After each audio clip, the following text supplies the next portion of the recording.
We know you guys love tours, so we thought that we would do a little bit of the best of Portland, which is where Daniel House Club is based. We're in the southwest hills of Portland, which is filled with historic houses. We're on a street with several colonial houses, some Tudors, some really northwest craftsman style houses, and then there's this very special house.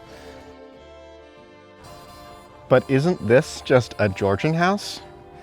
Yes, Alex clearly practiced his one line for this video.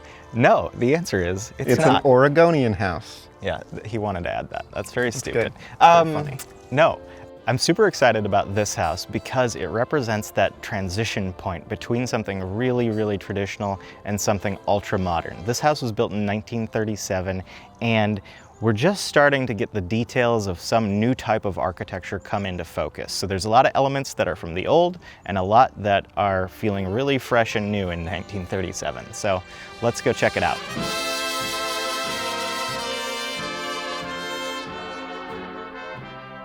First, I have to say, this is a great way to enter a house. I love the little lot and feels very private. Yeah, I love this. So many houses in Portland have these sort of outdoor rooms rather than big yards, which I know you miss from Wisconsin, the big lawn, expansive lawn. But you've got grass but we here, have pretty grass. Which is nice. And then I just love how intimate it is right from the very beginning. Like this door scale is so like cute. It holds you. Yeah, it kind of embraces you. There's a lot of exterior details that I want to point out, but the sun is so bright that I think we should go around and check them out. But why don't we go inside first and get a little bit of the interior experience? All right, I'm excited. Built-in screen door, so beautiful.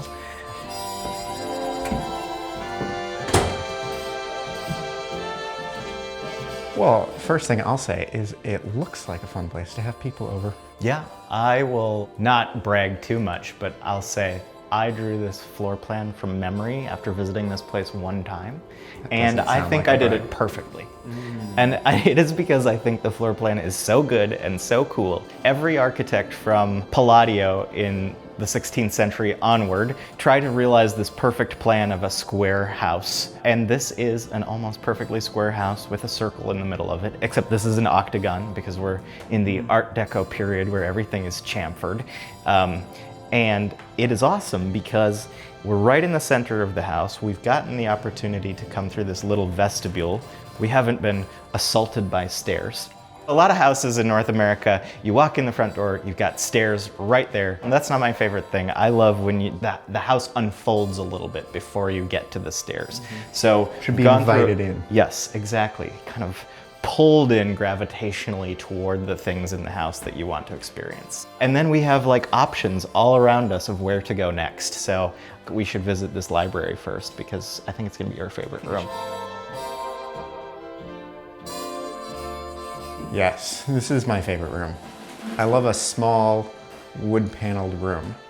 Yeah, so this is pretty unusual. Telescoping down to the door plane, which, you know, if you're designing a really thickly cased room, you do have this need to figure out how you're gonna get the door to be in plane and have all this build-up. So they've done it in a really interesting way, and I love that it's only on the sides and then cut off across the top. I am here to say this should be a standard door option. Yeah, it should be. It takes up so much less room. And it's really solid. It's not like your typical bifolding door. Yeah.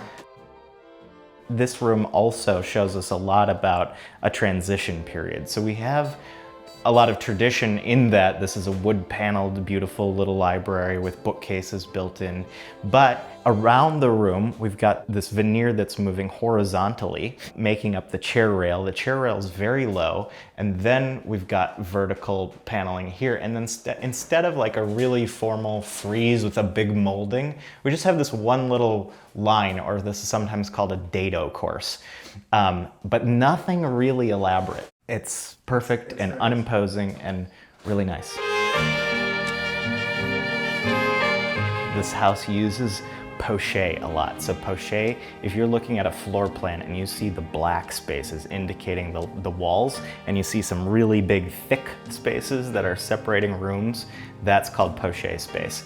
And in old houses like this, architects used the Poché to fit in little rooms like powder rooms and closets and little wet bars. And this house has it everywhere. So perfect use and perfect way to bring you in through this vestibule, create the opportunity for this octagonal room without having awkward transitions to the major rooms. This is not a huge living room. It is a really comfortable scale. It's long. It has a really restrained fireplace, some Art Deco details. It is a really nice living room experience. And actually what I think is interesting is the view is a huge factor of this, but the windows Are not huge? Are not huge, but they frame it so nicely.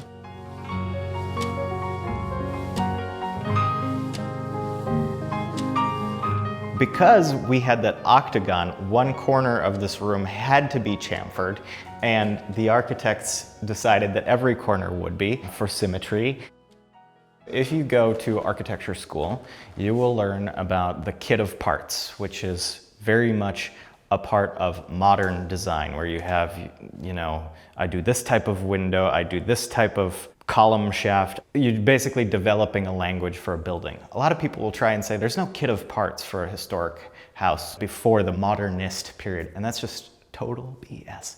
This house is full of language that has been dialed just for it. So one of the key things to note is that this house has pretty low ceilings, but to deal with that, it also has really low molding profiles on the ceiling that sort of stretch out a little bit further than average. So I would say that molding is maybe 2 inches total, as opposed to like 6 or 8 inches. And when you are dealing with a low room, if you're putting molding details on the ceiling, they really should be stretched out and be more horizontal. You don't just put like the standard traditional molding up there. You think about, how am I going to deal with this lower ceiling?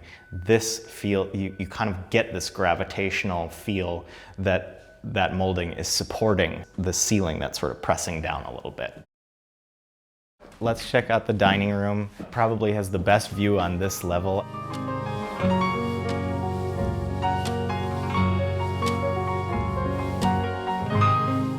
It also has another little terrace out here for, we're told, happy hour. We'll notice when we go outside, the living room is one of only 2 rooms that kind of breaks out of the overall square of the plan of this house. So living room, and then this little breakfast room that we're about to go into. Which I've never seen before, but I already know is my second favorite room in the house. Yeah, this is a good room. I love it. 2 for 1. 1, fantastic breakfast nook. 2, great for parties, because you have a place where your caterers or servers can move through without kind of clogging up the main party space. Now we're just kind of going in a circle and we're in the kitchen, which I love this kitchen. I think it's really beautiful. It's, I think, redone, it sounds like about 15 years ago by Thomas Paine. I think it's just really beautifully, tastefully done, very soft.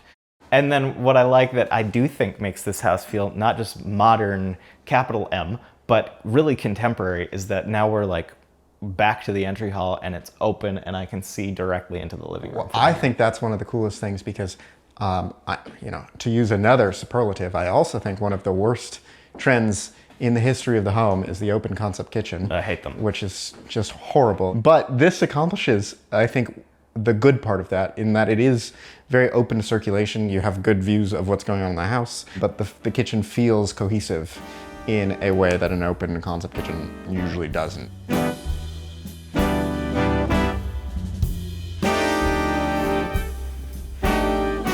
Ooh, more mountain vistas. Yeah, they're everywhere. All right, we're not gonna cover this entire floor, but there's 4 bedrooms up here. We're gonna just visit the primary suite, which is probably by today's standards a little bit on the smaller scale, but what it doesn't have in grandiosity, it has in character, right? Yeah. Yeah, so the feature that is obviously really lovely is this little semicircular space with this casement window. This is so nice out here.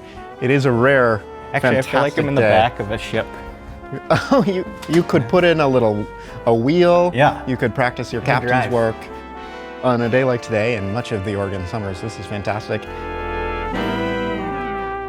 We have this brick dental work that is maybe just a ½ inch in projection. And then we have the indication of the bottom of a frieze here. And then at the very edge of the building, there are what's called coins, which again, a decade earlier might have been built out of limestone, but here it's just a really gentle raising of the brick from the rest of the plane. So it's all these little teeny things that make this house indicative of a big transformation. Because the suite is a little bit small, we should point out that there are 6 bedrooms in this house and 5.5 bathrooms. So you would really not be at a loss to take out this bathroom, this closet, and expand this whole space into the next bedroom beyond. You'd have a fantastic suite with a really generous space for everything that you need to do here and still an incredible mountain view. I'm not persuaded that this is the original tile for this bathroom, probably not. But what we love is when we come up the stairs, this is the first thing you see dead ahead. This is the octagonal window that was over the front door that we came through. And it's just like incredibly charming. So if you're expanding that primary suite, I would be probably sealing this door off or creating a closet here, and then we go through here. And we've got this beautiful little bedroom space. Something that great older homes almost always do is they will build the closet for the bedroom into the space adjacent to this vestibule that we're standing in now, so that you have a little bit of better separation from the noise of the hallway and a little bit of entry point into the bedroom. I think that's a really nice plan if you're figuring out where the closets in your bedroom go. Ideally, they should go on that door wall. And that also helps from the door not swinging into whatever you've got going on here. Brilliant. They were so smart. So smart.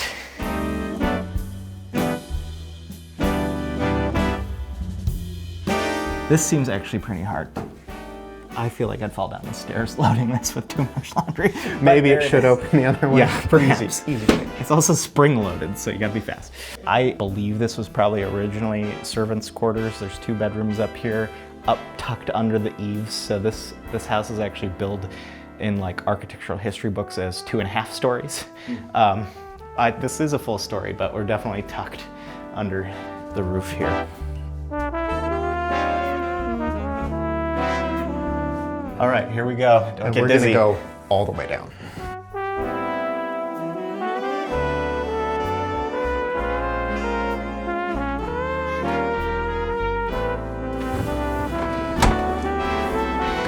Okay, oh my I was trying to simulate laundry. Wait, no, the laundry comes out here, which is a huge spot for laundry to end up. Apparently, they just let the space fill up during the week, and somebody would come in the weekend and open it up and just start doing the laundry. Yeah, so we're in this awesome little space between, obviously, that service stair and behind Kyle is a door outside to the garage. And then if we go through here, we have this huge laundry room that has 2 refrigerators also, which if you're somebody who hosts a lot of Hotel service area. So you have all this planning space. We have these 2 refrigerators, closets everywhere, prep table here, and then beyond this great shop. So this is like kind of my dream. I would love to have this in my own home. So we're gonna go check out the library. And you may notice that Alex has abandoned us. And that is because he is dorkily excited to pop out and greet us. You weren't supposed to give it away, but this is my favorite part of the whole house. The room I said upstairs was great, but you know, a secret. I love this room down here, especially because it suggests that your basement rooms can be actually nice rooms. I hate going into a house that has a finished basement and then it's like duct here, duct over there, pole. Like Make you them can plan smaller to be so useful. that you don't have that. Yeah. Oh, this is kind of fun. This is cool. Mm-hmm. Goodbye. Yeah, he's gone again. Hopefully he's not there when we open the doors. Yep. I think he's gone to another secret place. All right, we found you. Okay, here's the last room we're gonna visit, I think. And I like this room mostly because it feels super Oregonian to me. If you visit like Mount Hood, Timberline Lodge up there, they have all of this horizontal woodwork. I have copied this from a couple of places in my own projects. It's always this little bead that does the horizontal division. So if you don't have like a really big, nice piece of wood that you can run horizontally, you can divide it with a small band, and it adds just this great detail, especially to rooms that are not very tall. So I think it looks great here.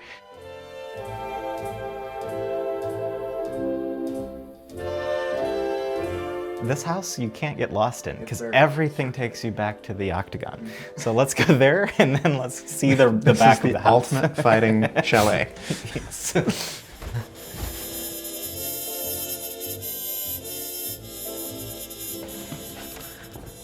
This is fantastic. I mentioned before that I would love to work from there.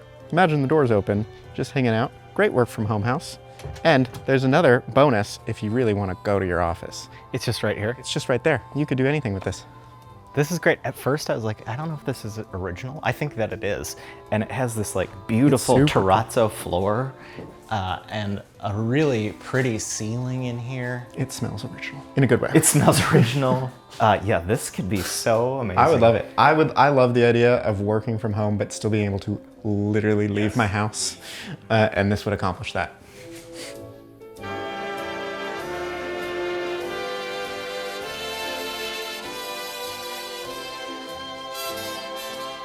The casement windows everywhere put this squarely in a new time period, but also the fact that all of the window panes themselves, the panes of glass, are horizontal instead of vertical. In true classicism, you want a pane of glass that is taller than it is wide, and as we move into the mid-century, things are going to become horizontal, and that's what we're seeing here, even though from the back this is actually quite a tall house. So there's nothing sort of like Frank Lloyd Wright earthbound about this, but we're starting to see a lot of the horizontality. On the front of the house, it's perfectly symmetrical. Back here, it expands to be something kind of different. On that side where the dining room is, you can see that that ground floor window is very, very big. On this side, there's almost no undulation when the living room kind of explodes out of that square of this perfect plan. And you get two much smaller windows for the living room. So the architect, though he has worked really, really hard to have symmetry, has been okay with breaking out of that symmetrical experience for the rear facade, and I think it really is successful. When you strive for symmetry, you don't want everything to be perfect and never break it, because that feels sort of almost boring, digital, a little bit scary. The imperfection within that symmetry is really a positive thing.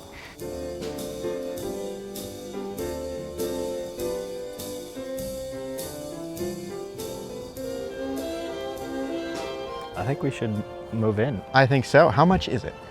I think it's just under $3 million. Oh, well, if it's just under. Then yeah, we'll just pool our allowances.